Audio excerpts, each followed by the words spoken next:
Good morning সবাইকে। সবাই কেমন আছো? আশা করি খুব ভালো আছো। আজকে অনেক কিছু রান্না হয়েছে, সেটি তোমাদের সাথে শেয়ার করব। অবশ্যই মাটন করেছিলাম, আর বর এনেছিল মাটনের সাথে একটুখানি চর্বি, তো সেটাই রান্না করেছি, তো সেটা তোমাদের সাথে শেয়ার করব। আর এটা হচ্ছে একটা স্পেশাল মশলা, দেখে নাও কী কী। এটা আমি কিন্তু বানিয়ে মিক্সিতে গুঁড়ো করে রেখে দিই, মানে ধরো কখনো হয় না সয়াবিন বা বিরিয়ানি বানাই বা কিছু, তো এটার মধ্যে 10-12 রকমের মশলা আছে সব। তো এগুলো এবারে যদি একটা একটা করে বলতে যাই তাহলে কিন্তু অনেকটা দেরি হয়ে যাবে। তো একদম মেথি সহ জিরে, ধনে, মৌরি, তেজপাতা, শুকনো লঙ্কা, গরম মশলা, গোলমরিচ, এলাচ, লং, দারচিনি, জায়ফল, জয়ত্রী, সব কিছু। হ্যাঁ, তো এটাই কিন্তু গুঁড়ো করে এখন রেখে দেবো, কারণ আজকে রান্নাটা একটু স্পেশাল হবে।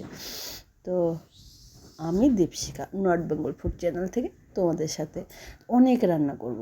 তো এটা ফুলকপি করব প্রথমে একটু পনির দিয়ে, পনিরেও এই মশলাটা খুব সুন্দর যায়, তাই জন্য কিন্তু আজকে একটু করে রাখছি। আরও যা রান্না হবে তোমরা দেখতে পারবে, দেখো ভালো লাগবে অবশ্যই। এইটুকুনো কথা আজকে দিতে পারি, ভিডিও আমি যেরকমই বানাই, বাট আজকে রান্নাগুলো কাজগুলো তোমাদের সবার খুব খুব খুব পছন্দ হবে। তো এটা রান্না করব, তার জন্য শুকনো লঙ্কা আর জিরে একটুখানি ফোড়ন দিয়ে দিলাম। একদম অল্প করে করব, তাই জন্য যে ঘরের যে ছোট্ট কড়াইটা আছে লোহার, ওটাতেই করে নেব। তো পেঁয়াজ প্রথমে দিয়ে দিলাম একটুখানি, আর যা হয় মোটামুটি সব কিছু একটু তৈরি করেই রেখেছি তোমাদের সাথে শেয়ার করবো বলে। এটা কিন্তু আরেকটা জিনিস রান্না করছি, সেটা হচ্ছে ডাল। তো ডালটা আমি এইভাবে করছি, তার কারণ হচ্ছে মুসুর ডাল দিয়েই করবো, তো তাই জন্য এটা করছি। তো মুসুর ডাল আমি একটুখানি সময়ের জন্য ভিজিয়ে রেখেছিলাম, এই ধরো 10-15 মিনিটের জন্য। আর ডালটা না হ্যাভি হয় খেতে। তো টমেটো, লঙ্কা, কড়াইশুঁটি সব কিছুই দিয়ে দিলাম, আর এগুলো একটুখানি সময়ের জন্য ভেজে নেব। ভেজে এটাতে ডালটা দেব। তো সব কিছু তো আর এইভাবে বলার কিচ্ছু না, কারণ আমরা সবাই রান্না পারি, মানে সে কম বেশি সবাই পারি মোটামুটি। কারণ খেতে যখন হয় রান্না তো করতেই হয়, তো তাই জন্য রান্না আমরা সবাই পারি। এখানে রান্না ঠান্না শেখানোর কোনো প্রশ্ন নেই, আমি জাস্ট তোমাদের সাথে শেয়ার করছি একটা ভিডিও। তো সয়াবিন দিয়ে দিলাম, তো সয়াবিনটা সেদ্ধ করে নিয়েছিলাম বেশ সুন্দর করে। আর এই ডালটা কী হয় বলো তো, খেতে মন্দ লাগে না, একদিন ট্রাই করে দেখো। প্রচুর প্রোটিন থাকে, কেন কি এটাতে সয়াবিনও পড়ছে, টমেটো পড়ছে, কড়াইশুঁটি পড়ছে, তুমি ছোলে ভ্যারাইটি ধরনের সবজি দিতে পারো যদি কেউ সবজি পছন্দ করে। তো এই যে মসুর ডালটা দিয়ে দিলাম, এটা দিয়ে সামান্য একটু উল্টোপাল্টা করে সরি কাশি হয়ে গেছে ঠান্ডা গরমে, তো করে এটাতে জল দিয়ে দেবো, সেদ্ধ হয়ে গেলে ব্যাস নামিয়ে দেবো। হ্যাপি হয়েছিল, ট্রাই করো অবশ্যই। আর জীবনের প্রত্যেক দিন প্রত্যেকটা সময় কাজ করো, যাই করো, ঘোরো ফেরো, যাই করো, একটা জিনিস কিন্তু জীবনে লেগেই থাকে, সেটা হচ্ছে খাওয়া। কেউ হোটেলে, কেউ রেস্টুরেন্টে, আবার কেউ বাড়িতে। তো আমার বাড়িতে তো যেহেতু বাইরের খাবারটা বেশি প্রিফার করে না, হ্যাঁ হঠাৎ কিন্তু অবশ্যই খাওয়া হয়, এরমটা না যে খাই না। হোটেলে খাই, কিন্তু সেটা হঠাৎ, ধরো কোনো কারণবশত, যেমন ধরো বর যখন ছুটিতে মানে বাড়িতে থাকে না, ডিউটিতে থাকে, সেই সময়টা হয়তো অসুস্থ হয়ে গেলাম, তো সেই সময়টাতে কি করা হয়, ওই হোটেল থেকে কিছু একটা অর্ডার করে বাচ্চাদের জন্য নিয়ে আসা হয়, সেটা আমি না খেলেও ওদের জন্য আমি আনানোর ব্যবস্থা করি। আর এদিকে দেখো এই লঙ্কাটা দিয়েছি, এটা কিন্তু আমি নিয়ে এসেছিলাম ত্রিপুরা থেকে আসার সময়, 250 খানেক। তো মোটা মোটা টাইপের হয়, প্রচণ্ড ঝাল হয়, নামটা আমি ঠিক জানি না, তাই জন্য নামটা কিন্তু আমি তোমাদের বললাম না। আর বুঝতেও পারিনি আজকে না, মাংসটা খুব ঝাল হয়ে গেছিলো। ওটা 4-5টাই দিয়েছিলাম, উচিত ছিল না, 1-2টো দিলেই হয়তো হতো। তো মাংসটা যেহেতু পাঁঠার মাংস, আর বলি কেন পাঁঠার মাংস, বর তো ছুটিতে এসছে, এবার তো রান্নাটা তো এরমই হবে এখন না। তো রান্নাগুলো এরমই, মাঝখানে 2 দিন ভিডিও দিতে পারিনি, তার কিছু কারণ ছিল। তো তাই জন্য কিন্তু ভিডিও আমি দিতে পারিনি। আমার না যে তেল ছেটে এই জিনিসটা আমার একদম ভালো লাগে না, বাট কিচ্ছু করার থাকে না। যেমন পাবদা মাছের সাথে আমার কী শত্রুতা আছে ওটা আমি জানি না। ওই পাবদা মাছ যদি আমি তেলে দিই, কেউ বলে সর্ষের তেল মাখিয়ে দিলে ফাটে না, যে যেটা বলে সেটাই কিন্তু করে দেখিয়েছি, বাট পাবদা মাছ ফাটবেই। আর হ্যাঁ, তেল পড়ার জায়গা একটাই, সেটা হচ্ছে আমার মুখ। ওখানেই তেলটা পড়বে। তো মাংসটা একটু যেহেতু বর ওখানে কী খায় না খায় ক্যাম্পে সেটা আমার দেখার দরকার নেই, বাট আমি যখন করছি আমি একটু রসিয়ে কষিয়ে রান্না করছি, আর তাই জন্যই রসাতে কষাতে গিয়ে ঝালটা বেশি হয়ে গেছে। মানে ও তো অত ঝাল খাইই না, ক্যাম্পে তো একটু জানোই সবাই একটু স্লাইট মানে মিষ্টি মিষ্টি ধরনের খাবারই বেশি হয়, মশলাও খুব কম থাকে, আর বাড়িতে আসলে পেটটা কিন্তু খারাপ হবে আমার জন্যই। আমি তো বেশি করে একটু মশলা দিয়ে মানে এতদিন পরে এসে ভালো মন্দ করে রান্না করতে হবে না, তো তাই জন্য করতে গিয়ে বরের পেটটা কিন্তু আমি খারাপ করে দিই। আর এসে ও যখন খাবারটা পছন্দ করে তো আমি আরও চেষ্টা করি আর একটু কিছু সুন্দর করে করার জন্য। তো মাংসটা যে আমি ওখানে একটু করে রাখলাম, লঙ্কাতে ভয় পাচ্ছিলাম না, তাই জন্য হাত কিন্তু দিইনি।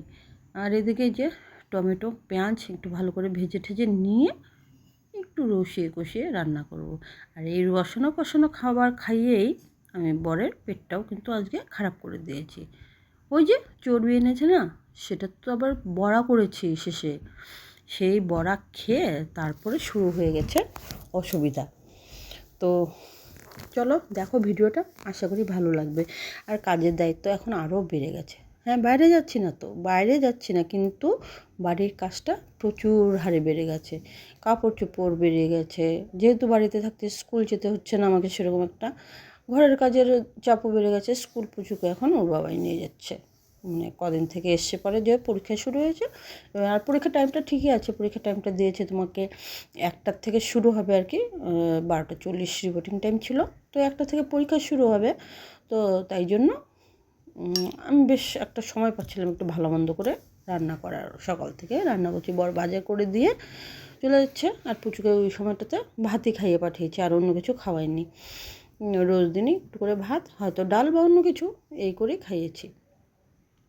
তো এই যে বললাম মেয়ে মানুষের তো একটা কাজ থাকে না, তো সাথে সাথে কাপড় দিয়ে রেখেছিলাম, কিন্তু সেই কাপড়গুলোও হয়ে গেছে। তো এখন বের করে নিয়ে একটু ঝটপট ছাদে দিয়ে আসি, তাহলে কী হবে, এত রোদ ওঠে এখন, মানে ঠিক কি বলবো, বেশিক্ষণ টেকা যায় না ছাদে। তো তবুও আর কি কিছু করার নেই। এবার যদি কাপড়গুলো সব ভেতরেই রাখি তাহলেও বর বকা দেবে, ছাদে দিই না, মানে আলসামো এই ধরনের কথা বলবে।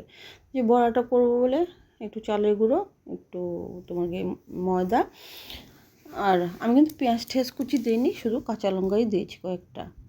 তো এটাকে সুন্দর করে একটু রেখে দিলাম, একটু আঠা আঠা হবে, কারণ চালের গুঁড়োটা ভেজে দিলে তো আঠাই হয়ে যায়। তো এদিকে মাংসটাও কিন্তু জল উঠে এই পজিশনে চলে এসছে। কষা থেকে সময় লাগবে, রান্না হতেও একটু দেরি হবে। আর বড়মশাই তো দুপুরবেলার ভাতটা এখন তো দেরিতে হয়েছে, যে পুচু স্কুল থেকে আসে, পরীক্ষা শেষ হয় 3টায়, তো 3টে পর্যন্ত ওয়েট করে। পুচু আসলে পরে আমরা সবাই একসাথে বসে পড়ি খেতে, যদিও এই টাইমটা আমাদের ঠিক না, আমরা কিন্তু খাই 1:30 থেকে 2টোর মধ্যে। কিন্তু কিছু করার থাকে না, তো স্কুল থেকে দেরিতে আসলে তো ওকে একটু খাইয়ে দিতে হয়, তারপর আবার আমি খাই, তো আমার তো সবার শেষেই হয়। তবুও ঠিক আছে, সবাই তো একসাথে খাচ্ছি। তো আলু তো ভেজে নিয়েছিলাম, এই যে কষানো কিন্তু হয়ে গেছে। তো যে কোনো জিনিসে, যেমন যদি কষানো ঠিক না হয়, কিছু কিছু বলতে আসছে, দেখছ তো, কিছু বলছে, তো সেটার উত্তর আবার আমাকে দিতে হচ্ছে। তো কষানো যদি বেশি হয়ে যায় তাহলে সেই জিনিসটা খেতে ভালো লাগে না, কারণ স্মেলটা নষ্ট হয়ে যায়। আবার কষানো কম হলেও একটা কাঁচা কাঁচা গন্ধ থাকে, সেটাও ভালো লাগে না। তো রান্নাটা একটু মানে রয়ে করতে হয় ধীরে ধীরে। তো সেটা তো সবসময় হয় না, যখন স্কুল থাকে আমাকেই বাজার করতে হয়, আমাকেই রান্না করতে হয়, আমাকে স্কুলে নিতে হয়, স্কুল থেকে আনতে হয়, বাড়ির সমস্ত কাজ করতে হয়, সেই সময়টা কিন্তু সত্যি কথা বলছি এত রসিয়ে কষিয়ে আমি রান্না করি না। আর তখন আমার রান্নাও হয় কিন্তু খুব কম, হয়তো ভাজা হলো, ডাল হলো, তো ভাজার সাথে মানে ডালের সাথে আরও বড়া ঢড়া হলো, এগুলোই হয়। আর মাছ হলে মাছই হয়, মাংস হলে মাংসই হয়, ডিম হলে ডিমই হয়, মানে যে কোনো একটা, ওই সেটাকেই শুধু ধরো 2-3টে পদ করতে যতটা সময় লাগে ওটাকে সুন্দর করে কষিয়ে রসিয়ে রান্না করি। আর চর্বিটা যতখানি ছিল বেশ খানিক কটা বড়া হয়ে গেছে, তো এই বড়া তো ভাজতে ভাজতেই শেষ হয়ে গেছে। পুচু খেলো, বর খেলো, আর এই বড়াটা খুব সুন্দরভাবে উঠেও গেছে, মানে কড়াতে একটুও লাগেনি। তো তেলটা একটু ভালো করেই গরম করে নিয়েছিলাম। আসলে কী হয় বলো তো, রান্নাটা কখন ইচ্ছে করে, যখন খাওয়ার লোক থাকে। এবারে আমার সংসারে তো আমি বাচ্চা কাচ্চা নিয়ে থাকি, খাওয়ার লোক কম থাকে, তাই জন্য কিন্তু আমারও তো মানে ভালো করে এই সেই করে রান্না করতে ইচ্ছে করে না, সত্যি কথাই বলছি। আর যখন বর আসে তখনই একমাত্র এত এত ধরনের রান্না টান্না করি আর কি, যেহেতু খাওয়ার লোক আছে তাই জন্য করি, আর করতেও ভালো লাগে। তোমরা কে কোত্থেকে ভিডিওটা দেখছো অবশ্যই অবশ্যই একটুখানি কমেন্ট করো, তোমার একটা কমেন্ট আমার কাছে অনেক মূল্যবান। আর সব দিনের মতো আজও বলি, ভিডিও আমি ভালো করতে পারি না, তার জন্য সরি। চলো, টাটা।